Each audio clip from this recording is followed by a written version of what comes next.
اور عبادت کے اندر اصول فقہ کا قانون ہے کہ عبادت کے اندر نیابت جائز نہیں ہے، عبادت کے اندر آپ نیابت نہیں کر سکتے۔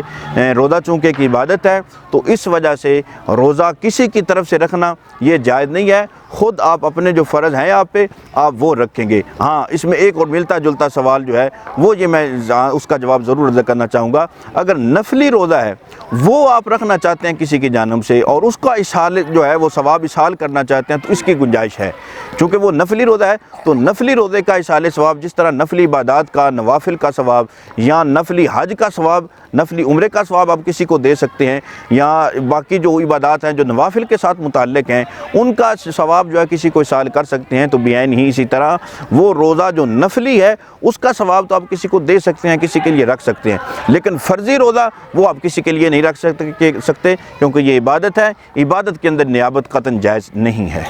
جی ٹھیک ہے مفتی صاحب، ایک اور سوال آیا ہے، جو بیرونی ممالک تعلق رکھنے والے لوگ ہیں وہ پوچھ رہے ہیں کہ سعودی عرب سے روزہ رکھ کر پاکستان آئیں تو کس ملک کے مطابق روزہ افطار ہوگا؟ جی بالکل حسن صاحب، یہ بڑا انتہائی اور سنجیدہ مسئلہ ہے، چونکہ آج کل اتنا سفر آسان اور تیز ہو گیا ہے کہ بندہ روزہ کسی اور ملک میں رکھتا ہے، افطار کسی اور ملک میں کرتا ہے، تو حکم یہ شرع کا ہے کہ اگر آپ نے سعودی عربیہ کے مطابق روزہ رکھا ہے، وہاں سے پھر آپ نے فلائٹ پکڑی، پاکستان آ گئے، پاکستان آنے سے پہلے بھی روزہ افطار کا وقت نہیں ہوا، تو اب آپ چونکہ پاکستان میں آ گئے، اب جہاں آپ پہنچ چکے ہیں اس پاکستان کے وقت کے مطابق آپ نے روزہ افطار کرنا ہے، وہاں سعودیہ والا چونکہ آپ نے رکھا تھا تو اس کے مطابق آپ نے افطار نہیں کرنا، اگرچہ اس میں سہولت بن رہی ہے 2 گھنٹے کا روزہ، چونکہ 2 گھنٹے کا ہمارا اور سعودیہ کا فرق ہے، 2 گھنٹے کی سہولت مل رہی ہے، لیکن وہ شرع کی طرف سے ظاہری بات ہے آپ سفر میں ہیں اور سفر کی حالت میں یہاں پہنچے ہیں، اور یہاں پہنچنے پر چونکہ پاکستان میں بھی افطاری کا وقت ہوا یا نہیں ہوا تو آپ پاکستان کے اوقات کے مطابق روزہ افطار کریں گے، اور سعودی عربیہ یا کسی اور، اس سے صرف ضروری نہیں کہ سعودی عربیہ، کسی اور بیرون ممالک سے آپ آتے ہیں تو ان کے اوقات کے مطابق آپ روزہ افطار نہیں کریں گے، بلکہ جہاں پہنچے ہیں اس اپنے ملک کے وقت کے مطابق روزہ افطار کریں گے۔ تو اسی سے ایک اور بھی ہے کہ اگر یہاں سے کوئی بھائی بیرون ملک جاتا ہے تو اگر اس نے یہاں سے سحری کی ہے تو وہاں کیا پاکستان کے وقت کے مطابق افطاری کرے گا؟ نہیں، وہاں جب پہنچے گا تو اس ملک کے جو ہے وقت کے مطابق وہ افطاری کرے گا، چونکہ وہ وہاں پہنچ چکا ہے لہذا اس ملک کے وقت کا اعتبار ہوگا، اس وقت کے اعتبار پر جو ہے وہ روزہ افطار کرے گا۔ اچھا مفتی صاحب، ایک اور سوال ہے، جو لوگ شوگر کے مریض ہیں انہوں نے ایک انہیلر کا ایک استعمال کرنا ہوتا ہے، تو اس کے بارے میں بتائیں کہ روزے کی حالت میں کیا انہیلر استعمال کیا جا سکتا ہے؟ جی یہ بھی ایک جدید مسئلہ ہے، انہیلر کے ساتھ روزہ جو ہے وہ ٹوٹ جاتا ہے، چونکہ مادی چیز جو ہے وہ اندر داخل ہو رہی ہوتی ہے اور بھاپ کے ذریعے ہو رہی ہوتی ہے تو اس سے روزہ جو ہے وہ ٹوٹ جاتا ہے۔ ہاں اس سے یہ ہے کہ چونکہ اس کے ظاہری بات ہے مجبوری ہے تو اس سے کفارہ لازم نہیں آئے گا، قضا لازم آئے گی، قضا وہ کرے گا لیکن روزہ بہرحال نہیں رہے گا، روزہ اس سے ٹوٹ جائے گا۔ جی ٹھیک ہے مفتی صاحب، آخری میرا سوال ہے جو ہمیں کمنٹ سیکشن میں ملا ہے کہ کیا کرنے کا کیا حکم ہے، کیا کی کتنی مقدار ہے جس سے روزہ ٹوٹ جائے گا اور کتنی مقدار ہے جس سے روزہ نہیں ٹوٹے گا؟ جی حسن صاحب، قے کے متعلق ہمارے ہاں بہت ساری غلط فہمیاں ہیں،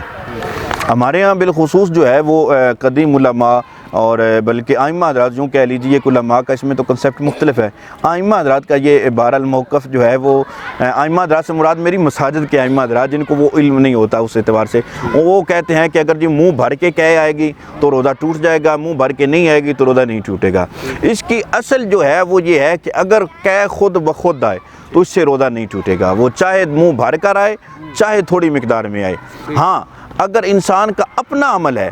خود جان بوجھ کے وہ قے لے رہا ہے تو اب اس صورت میں اگر تھوڑی ہے تو پھر اس کا روزہ تو نہیں ٹوٹے گا، لیکن اگر منہ بھر کے اس کو قے آ گئی اپنے عمل سے تو اس سے روزہ جو ہے وہ ٹوٹ جائے گا، لیکن اگر قے خود بخود آتی ہے چاہے وہ تھوڑی آئے چاہے وہ زیادہ ہے اس سے روزہ نہیں ٹوٹے گا۔ ہاں ایک چیز اس میں تھوڑی سی احتیاط ہے، اگر قے کے ذرات وہ واپس منہ کے اندر چلے گئے تو یہ روزے کے فساد کا سبب بنیں گے، لیکن قے بذات خود اگر باہر نکلی ہے تو اس قے کے آنے کی وجہ سے روزے پہ کوئی اثر نہیں پڑتا، روزہ انسان کا باقی ہے۔ یہ بے شمار مسائل کا سامنا کرنا پڑتا ہے، ہمارے جو ائمہ حضرات ان کو خیال کرنا چاہیے کہ جب لوگ اس طرح کے مسائل ان سے پوچھنے کے لیے آتے ہیں تو فوراً خود اسے بتا دیتے ہیں، ان کے روزہ جو ہے وہ اس کا توڑانے کا سبب بن جاتے ہیں۔ تو اس وجہ سے میں یہ بھی یہاں التماس کروں گا اپنے ائمہ حضرات سے کہ جو علم نہیں رکھتے، اللہ کا حکم معلوم ہے فاسألوا اہل الذکر ان کنتم لا تعلمون، اگر تم علم نہیں ہے تو اہل ذکر سے پوچھیے، علماء سے پوچھیے، خود بخود مسائل بتانے کی کوشش نہ کی جائے بلکہ علماء سے رجوع کیا جائے،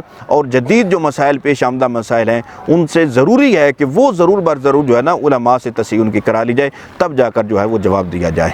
جی ٹھیک ہے مفتی صاحب، آپ نے بڑے خوبصورت انداز سے میرے ہر سوال کا جواب دیا ہے، بلکہ کمنٹ سیکشن میں واٹس ایپ کے اوپر جو لوگوں نے ہم سے رہنمائی لی ہے، سوالات کیے ہیں، میں نے سارے سوالات مفتی صاحب سے کیے ہیں، مجھے انہوں نے بڑے خوبصورت انداز سے ہر سوال کا جواب دیا ہے۔ تو آپ کو رمضان المبارک میں روزے کی حالت میں اگر کسی مسئلے کے بارے میں کوئی تشویش ہو، کوئی معاملہ ہو، تو آپ